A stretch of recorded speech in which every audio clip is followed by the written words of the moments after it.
Hello friends, welcome to practice mock. Daily current affairs की series में हम daily करीब 10 से 15 क्वेश्चंस डिस्कस करते हैं और आज की इस सेशन का जो हमारा स्टार्टिंग टॉपिक होने वाला है वो है ग्लोबल जेंडर गैप इंडेक्स। अभी रिसेंटली वर्ल्ड इकोनॉमिक फोरम ने global gender gap report publish की है 2023 के लिए। तो देख लेते हैं ग्लोबल जेंडर गैप रिपोर्ट के बारे में। ये अभी इस ग्लोबल जेंडर गैप इंडेक्स 2023 और ये जो रिपोर्ट आई है इसका नाम है global gender gap report 2023 and इसको जो ऑर्गेनाइजेशन हमारी पब्लिश करती है वो करती है वर्ल्ड इकोनॉमिक फोरम एंड ये 17वां एडिशन है ग्लोबल जेंडर गैप रिपोर्ट का। तो आपको ये सारी छोटी छोटी चीज़ें आपको ध्यान रखनी है। ग्लोबल जेंडर गैप रिपोर्ट का 17th एडिशन है, पब्लिश करता है इसको वर्ल्ड इकोनॉमिक फोरम हमारा पब्लिश करता है एंड जो जेंडर गैप पैरिटी होती है उसके बारे में ये बताता है। एंड इस इंडेक्स में 2023 में इन्होंने करीब 146 कंट्रीज़ को इवेल्युएट किया है। एंड ये जो ग्लोबल जेंडर गैप इंडेक्स होता है हमारा, ये 4 की पैरामीटर्स पे बेस्ड होता है। तो कौन कौन से 4 की पैरामीटर्स है वो? फर्स्ट है हमारा economic participation and opportunities, second one है एजुकेशनल अटेनमेंट, थर्ड है health and survival and fourth one है हमारा पॉलिटिकल एम्पावरमेंट।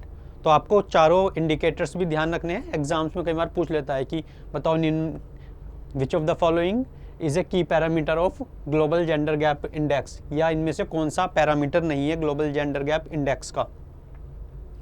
एंड ये जो स्कोर होता है इसमें ग्लोबल जेंडर गैप इंडेक्स में जो स्कोर होता है वो स्कोर करते हैं 1 to 100 के स्केल पे एंड जितना ज़्यादा स्कोर होगा उसकी रैंकिंग उतनी ही अच्छी होगी।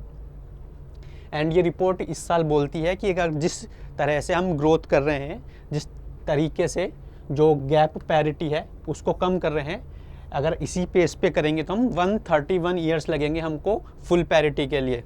फुल पैरिटी रीच करने के लिए 131 ईयर्स लगेंगे अगर हम इसी पेस से अगर वो हम पैरिटी को कम करेंगे तो इसमें देख लेते हैं जो हमारा ग्लोबल जेंडर गैप इंडेक्स में इस साल इंडिया की रैंक कितनी रही है। तो 146 कंट्रीज़ को रैंक किया गया है ग्लोबल जेंडर गैप इंडेक्स में एंड इंडिया की रैंक रही है उसमें 127th। इंडिया की रैंक 127th है 2023 में, और जबकि 2022 में इंडिया की रैंक थी 135th।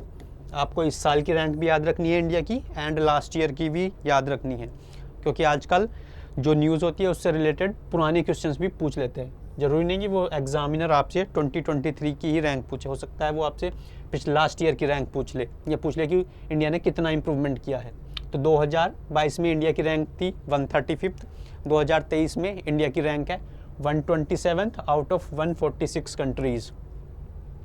एंड जो इंडिया के नेबर्स हैं, इंडिया के नेबर्स कंट्रीज़ ने भी काफ़ी सारे इंडिया के नेबर्स कंट्रीज़ ने इंडिया से अच्छा परफॉर्म किया है, जिसमें हमारा पड़ोसी देश बांग्लादेश है। बांग्लादेश की रैंक 59th है, चाइना की रैंक 107th है, नेपाल की रैंक 116 है, श्रीलंका की रैंक 115 है एंड भूटान की रैंक है 103। बल्कि जो हमारा पड़ोसी देश पाकिस्तान है वो इंडिया से पीछे है, उसकी रैंक है 142। एंड इंडिया का एक पड़ोसी देश और है अफ़गानिस्तान, वो ग्लोबल जेंडर गैप इंडेक्स में लास्ट पोजीशन पे है। तो अफ़गानिस्तान की रैंक है 146। इंडिया की रैंक है इस साल 127, पाकिस्तान की है 142, बांग्लादेश की है 59, नेपाल की 116, श्रीलंका की 115, भूटान की 103। एंड जिस कंट्री ने टॉप किया है लगातार 14 साल से वही country global gender gap index को टॉप कर रहा है एंड वो कंट्री है हमारा आइसलैंड। आइसलैंड ने ग्लोबल जेंडर गैप इंडेक्स को टॉप किया है, उसकी फर्स्ट रैंक है एंड इनका जो जेंडर गैप स्कोर है वो है 91.2%। 91.2% ग्लोबल जेंडर गैप स्कोर है आइसलैंड का। तो देख लेते हैं जो टॉप 10 कंट्रीज़ कौन से हैं ग्लोबल जेंडर गैप इंडेक्स में। तो आइसलैंड ने टॉप किया है, फर्स्ट रैंक है इसकी, सेकंड पे है नॉर्वे, थर्ड फिनलैंड है एंड फोर्थ पे हमारा न्यूजीलैंड। एंड इंडिया की हो गई, इंडिया की रैंक है 27th। पाकिस्तान है उसके बाद हमारा 142 पे।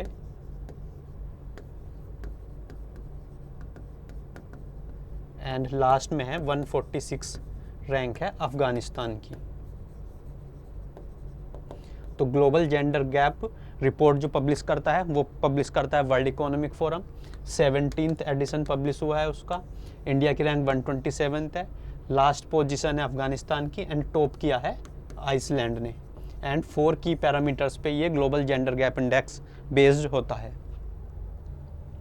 तो आज के क्वेश्चन से स्टार्ट करते हैं। अभी recently government e market place has organized a buyer seller workshops in which state of India. India के किस स्टेट में गवर्नमेंट ई मार्केट प्लेस ने बायर सेलर वर्कशॉप्स का ऑर्गेनाइज की हैं? तो ये की है इंडिया के यूपी में, उत्तर प्रदेश में गवर्नमेंट ई मार्केट प्लेस ने बायर सेलर वर्कशॉप ऑर्गेनाइज की हैं। एंड ये यूपी के 75 डिस्ट्रिक्ट में, मतलब यूपी के सारे ही डिस्ट्रिक्ट में ये वर्कशॉप्स ऑर्गेनाइज की गई हैं। एंड ये 31 अगस्त तक ऑर्गेनाइज की जाएंगी, 31 अगस्त 2023 तक ऑर्गेनाइज की जाएंगी। उत्तर प्रदेश के हमारे चीफ मिनिस्टर हैं योगी आदित्यनाथ जी। एंड आपके लिए क्वेश्चन ये है कि अगर आप ये वीडियो देख रहे हैं तो आपको बताना है कि उत्तर प्रदेश में कितने टाइगर रिजर्व हैं। How many tiger reserves are there in Uttar Pradesh. अभी 2022 में ही 4th टाइगर रिजर्व बना था यूपी में। एंड आपको बताना है कि वो कौन सा टाइगर रिजर्व था, कौन सा tiger reserve 4th tiger reserve है यूपी का। Which countries federal minister of defence Boris Pistorius has recently visited India to facilitate bilateral defence cooperation and explore avenues for strategic partnership.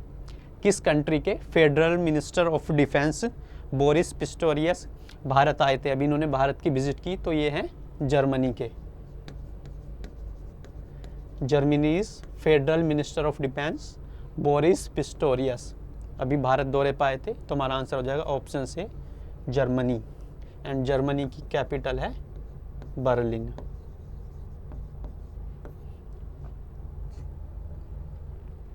Recently director general level border coordination conference between India's border security force and border guard of Bangladesh has been organised in Delhi. तो अभी director general level border coordination conference का आयोजन किया गया। And ये किया गया दिल्ली में, इसका आयोजन हुआ। एंड ये इंडिया की BSF border security force and Bangladesh की बॉर्डर गार्ड बांग्लादेश के जो डायरेक्टर जनरल लेवल की ये कॉन्फ्रेंस हुई है, ये हुई है दिल्ली में। एग्जाम्स में आपसे ये भी पूछ सकता है ये कॉन्फ्रेंस कहाँ पे हुई है, तो ये इंडिया में हुई है, दिल्ली में। एंड ये जो कॉन्फ्रेंस थी ये हुई है 53वां एडिशन हुआ है उसका, 53rd कॉन्फ्रेंस हुई। तो हमारा आंसर हो जाएगा ऑप्शन सी, 53rd कॉन्फ्रेंस हुई है इंडिया की BSF एंड बांग्लादेश की बॉर्डर गार्ड ऑफ बांग्लादेश के डायरेक्टर जनरल लेवल की कॉन्फ्रेंस हुई है ये। Which nations will host the first global summit on artificial intelligence safety? Artificial intelligence safety पे फर्स्ट ग्लोबल समिट को होस्ट कौन सा कंट्री करेगा? तो ये होस्ट करेगा Britain. Britain will host first global summit on artificial intelligence safety. हमारा answer हो जाएगा ऑप्शन बी। एंड जो प्राइम मिनिस्टर हैं यूके के वो हैं ऋषि सुनक, ये भारतीय मूल के ही हैं। Rishi Sunak is the Prime Minister of United Kingdom. Who among the following Indian cricketer has been appointed by Hyundai as the brand ambassador for Exter? Hyundai की नई कार आ रही है एक्स्टर, तो उसके लिए उसने किस इंडियन क्रिकेटर को अपना ब्रांड एम्बेसडर बनाया है? तो Hyundai ने अपनी एक्स्टर कार के लिए अपना ब्रांड एम्बेसडर बनाया है हार्दिक पांड्या को। Hardik Pandya has been appointed as brand ambassador by Hyundai for its Exter. ये पिक भी लगाई है हमने Hyundai Exter की। एंड अभी रिसेंटली जो Realme कंपनी है उसने अपना ब्रांड एम्बेसडर बनाया था शाहरुख खान को। त्रिपुरा टूरिज्म ने अपना ब्रांड एम्बेसडर बनाया है सौरभ गांगुली को। एंड गुच्ची की ग्लोबल एम्बेसडर बनी है आलिया भट्ट।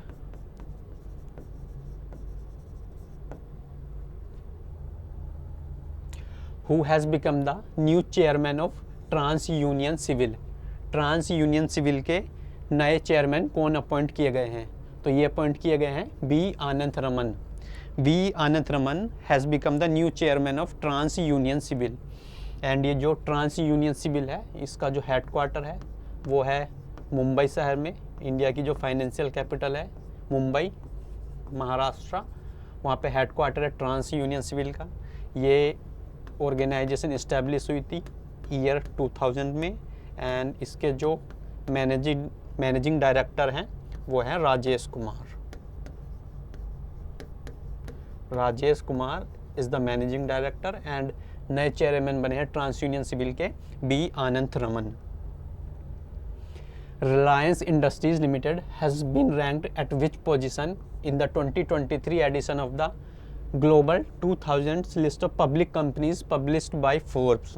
जो फोर्ब्स मैगजीन है उसने अभी 2023 का global 2000 list of public companies release की है। इसमें जो इंडिया की रिलायंस इंडस्ट्रीज़ है उसको किस पोजीशन पे रखा गया है?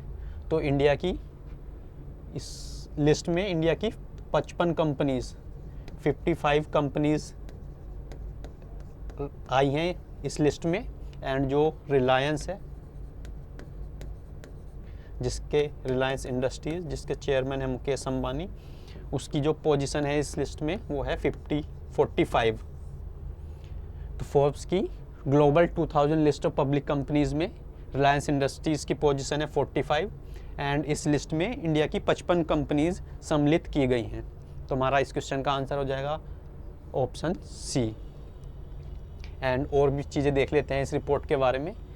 इस रैंक रिलायंस की रैंक हो गई हमारी 45। एंड इंडिया की और जो हमारा जो स्टेट बैंक ऑफ इंडिया है, जो पब्लिक सेक्टर बैंक है हमारा SBI, उसकी रैंक है 77। HDFC बैंक की रैंक है इसमें 128th पोजीशन। ICICI बैंक की है 163। एंड टोटल 55 इंडियन फर्म्स इस लिस्ट में सम्मिलित हुई हैं। एंड मैं अभी आप सबको बता दूं कि प्रैक्टिस मॉक ने आप सभी के लिए इंडिविजुअल सब्जेक्ट्स के लिए वीडियो कोर्स लॉन्च की है, जिसमें आप क्वांट का वीडियो कोर्स बाय कर सकते हैं, रीजनिंग का बाय कर सकते हैं, इंग्लिश का बाय कर सकते हैं, and general awareness and computer knowledge का इंडिविजुअल आप वीडियो कोर्स भी बाय कर सकते हैं। एंड स्टार्टिंग में आपको 10% डिस्काउंट भी इसमें अवेलेबल कर सकते हैं आप। एंड इसके लिए आपको कोड यूज़ करना है PM10। अगर आप PM10 कोड यूज़ करते हैं तो आप इन वीडियो कोर्सेज पे 10% डिस्काउंट भी अवेल कर सकते हैं। एंड जो जनरल अवेयरनेस का जो कोर्स रहेगा, जो GA का वीडियो कोर्स रहेगा, इसमें मैं आपको बता दूं, इसमें जो स्टैटिक बैंकिंग एग्ज़ाम्स में पूछी जाती है उसको करीब हमने 11 लेक्चर्स में कवर किया है। एंड हर मंथ के जो करंट अफेयर्स होते हैं वो 2 पार्ट में कवर करते हैं हम, 2 part of every month. Her month के करंट अफेयर्स 2 पार्ट में 2 वीडियोस में कवर करते हैं। 11 लेक्चर्स हैं इसमें स्टैटिक बैंकिंग के, जो banking history, RBI, money market, capital market, priority sector lending, ये सारे इंपॉर्टेंट टॉपिक्स हैं स्टैटिक बैंकिंग के, वो सारे हमने कवर किए हैं। हर मंथ के करंट अफेयर्स की 2 वीडियोस आती हैं। एंड इसमें करीब 20 लेक्चर्स हैं कंप्यूटर अवेयरनेस के।